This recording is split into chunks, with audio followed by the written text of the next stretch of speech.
Bom dia, na graça e na paz do Senhor Jesus, povo de Deus. Que a graça e a paz do Senhor Jesus esteja sobre as nossas vidas neste domingo, dia 27 de outubro de 2024.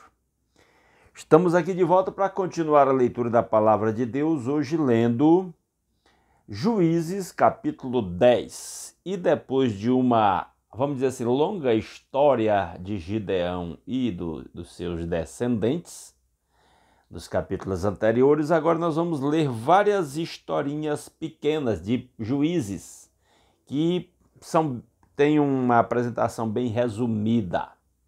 E afinal, este é o livro dos juízes, né? Líderes de Israel antes do reino. Abimeleque tentou ser rei, mas parece que foi rei apenas de algumas pequenas cidades, né? E não se tornou um rei efetivamente, né? Não teve uma dinastia.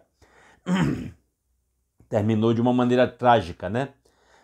Vamos então para Juízes capítulo 10. Depois de Abimeleque, um homem de Issacar, chamado Tolá, filho de Puá, filho de Dodô, levantou-se para libertar Israel.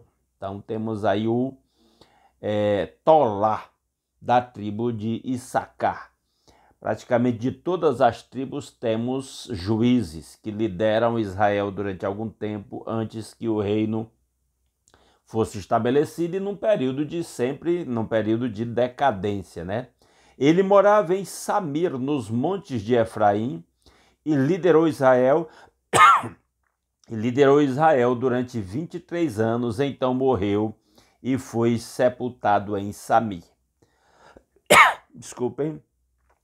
Depois dele veio Jair de Gileade, que liderou Israel durante 22 anos.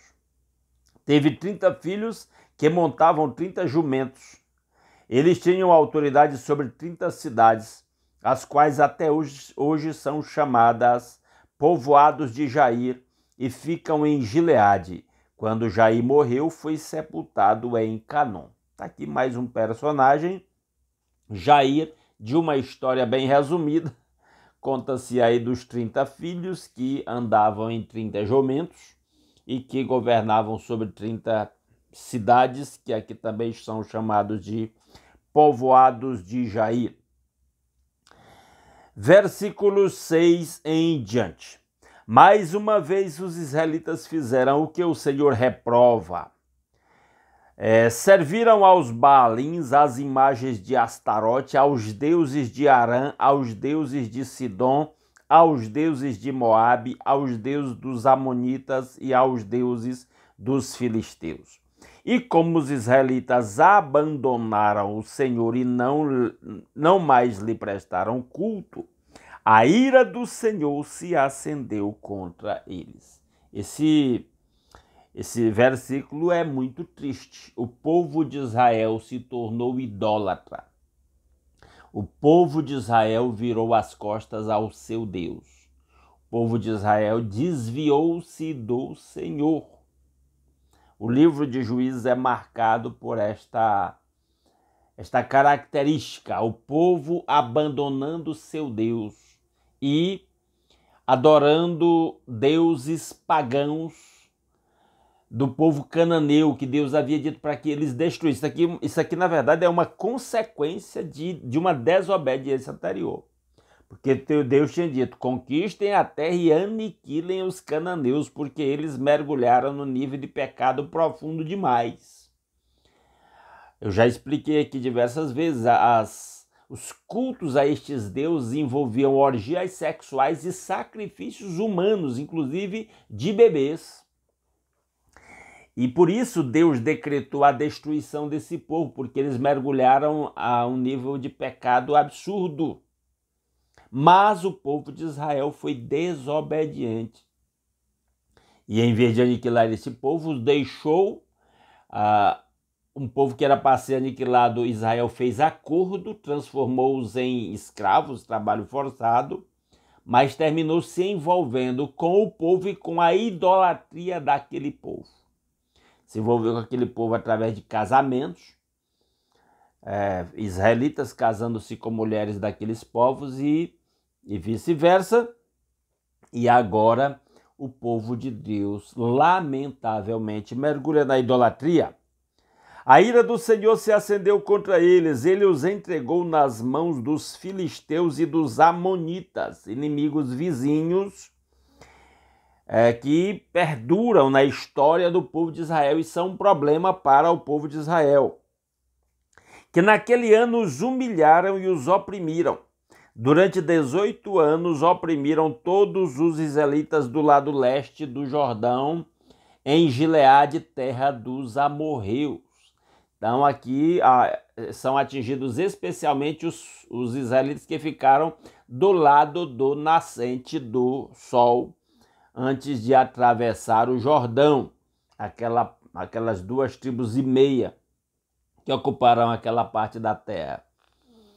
Os amonitas também atravessaram o Jordão para lutar contra Judá, contra Benjamim, contra a tribo de Efraim, e grande angústia dominou Israel.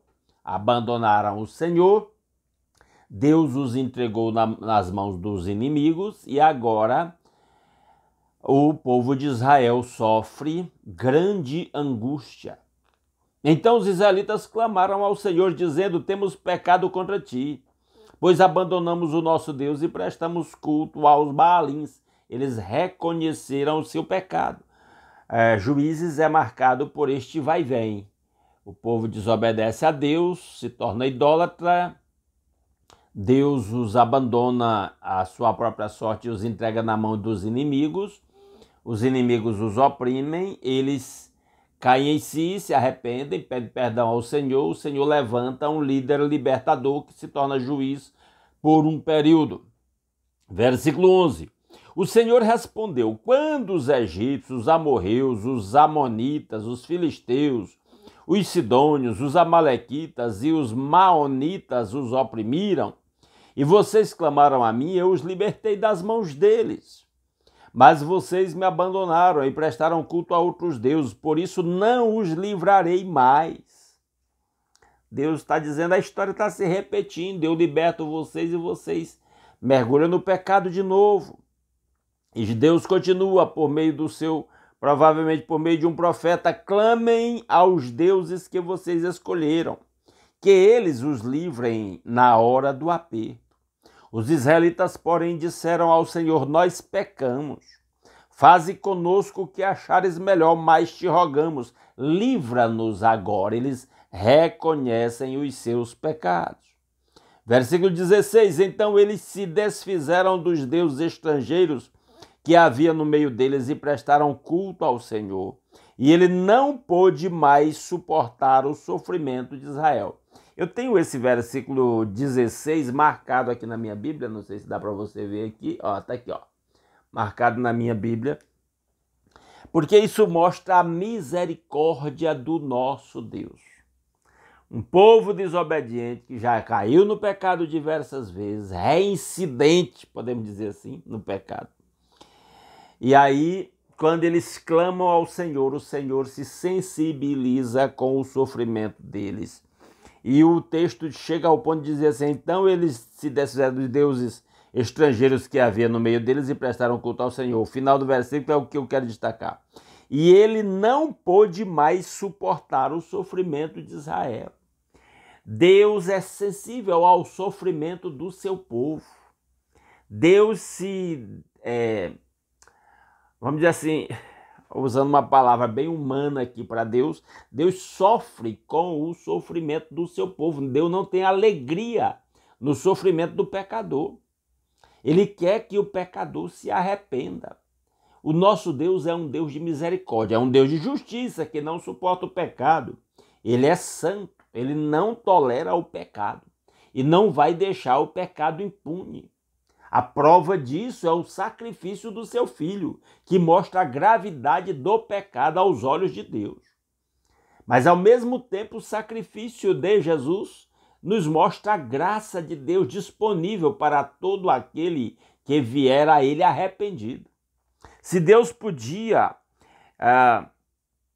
vamos dizer assim, se sensibilizar com com o sofrimento desse povo aqui antes de Cristo, isso fica muito mais evidente para nós que conhecemos a vida, o ensino e a obra de Cristo, especialmente a obra realizada na cruz, a nosso favor. Então, graças a Deus pela sua grande graça e misericórdia e amor com que Ele olha para nós, Ele cuida de nós e Ele se sensibiliza conosco. Nós temos um Deus que sente os nossos sofrimentos. Versículo 17. Quando os amonitas foram convocados e acamparam em Gileade, os israelitas reuniram-se e acamparam em Mispá. Agora formam dois exércitos. O exército dos amonitas, lá em Gileade, que era do outro lado do Jordão, na direção do nascente do sol, e agora os israelitas acampados em Mispá. Os líderes do povo de Gileade disseram uns aos outros: quem iniciar o ataque contra os amonitas será chefe dos que vivem em Gileade. Então parece que eles não tinham exatamente um líder nesse momento e agora eles estão à procura de um líder para liderá-los nessa batalha, o que vai levar-nos ao capítulo 11, que nós vamos ler amanhã. Mas aqui fica para nós este versículo, o final do versículo 16. Deus não pôde mais suportar o sofrimento de Israel. Deus não tem prazer no nosso sofrimento, nem quando nós pecamos. Deus providencia livramento para aquele que vem a Ele arrependido. Deus não quer o nosso sofrimento. Agora nós é que somos, às vezes, de coração tão endurecido. O exemplo do povo de Israel aqui, que já tinha sofrido consequência da desobediência, já tinha se afastado de Deus, já tinha sido oprimido por outros povos, já tinha se arrependido, buscado o Senhor, Deus os libertou novamente. Quando os libertava, eles negligenciavam e caíam no pecado novamente. Então, mas Deus continua dando oportunidade.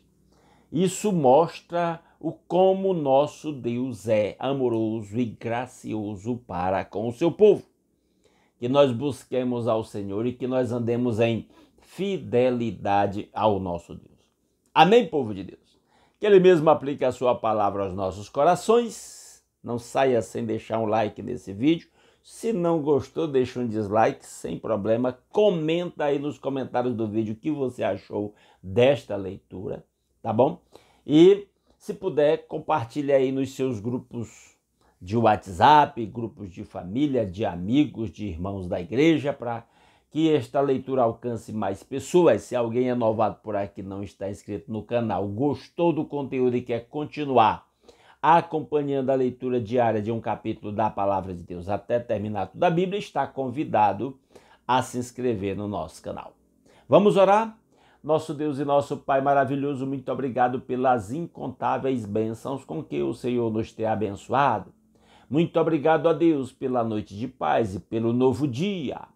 Obrigado por acordar com saúde, obrigado pelo descanso, pela proteção e pela direção que o Senhor tem dado às nossas vidas. Obrigado pelo lar, pela família, pelo pão de cada dia suprir em nossas mesas. Obrigado pelo privilégio de poder começar esse novo dia aqui, meditando na palavra, alimentando nosso espírito com a mesma. Obrigado por esse meio de comunicação, pelo qual nós podemos nos unir, ó Deus, em torno da sua palavra. Ó Deus, e obrigado pela sua graça revelada nesta leitura, onde o Senhor se sensibiliza com o sofrimento do seu povo, apesar da dureza do coração do seu povo. Ó Deus maravilhoso, nos ensina e nos capacita a andar em fidelidade. Ó Deus, nesses tempos em que às vezes somos tão instáveis, quando está tudo bem, às vezes nos esquecemos do Senhor. O nosso coração às vezes é endurecido, mas o Senhor, com a sua graça, está sempre de braços abertos, como o pai do filho pródigo, esperando o filho arrependido voltasse para a casa do pai, para recebê-lo com um abraço. Ó Deus maravilhoso, ó Deus, que nós possamos desfrutar desta graça, que nós possamos nos render ao seu abraço e caminhar em fidelidade, olhando para Jesus, autor e consumador da nossa fé. Obrigado por esta bênção, que é a maior de todas as bênçãos, que é a dádiva do seu Filho naquela cruz em nosso lugar, que perdoou os nossos pecados, que nos reconciliou com o Pai, que nos deu livre acesso à sua presença, que nos fez seu povo. Louvado seja o seu santo nome, meu Pai. Toma nossas vidas em suas mãos e usa-nos para a sua honra e para a sua glória. Guia-nos a cada passo da nossa caminhada. Ó Deus maravilhoso, que a bênção do Senhor esteja sobre o seu povo, para que levemos a bênção do Senhor por onde quer que formos nesse dia e compartilhemos esta bênção com todos aqueles que cruzaram o nosso caminho, para que em tudo o nome do Senhor seja glorificado através da vida do seu povo. Ó Deus, que os seus ouvidos estejam atentos à petição do seu povo. O Senhor sabe do desejo do coração de cada servo seu, que nesta hora ora, ó, pelos seus familiares, intercede pelos seus amigos, ó Deus. Que o Senhor faça milagres a favor do seu povo, que o Senhor abra portas de soluções, que o Senhor opere livramento a favor do seu povo. Tudo isso nós pedimos, ó Deus, confiados, no nome, no sacrifício do nosso Senhor e Salvador Jesus Cristo. É em seu nome que nós oramos. Amém. Aleluia. Meus amados irmãos, muitíssimo obrigado pela sua companhia. Se Deus quiser, amanhã às 5h30 da manhã estaremos aqui mais uma vez, continuando a leitura da Palavra de Deus. Aguardo vocês aqui. Um grande abraço a todos.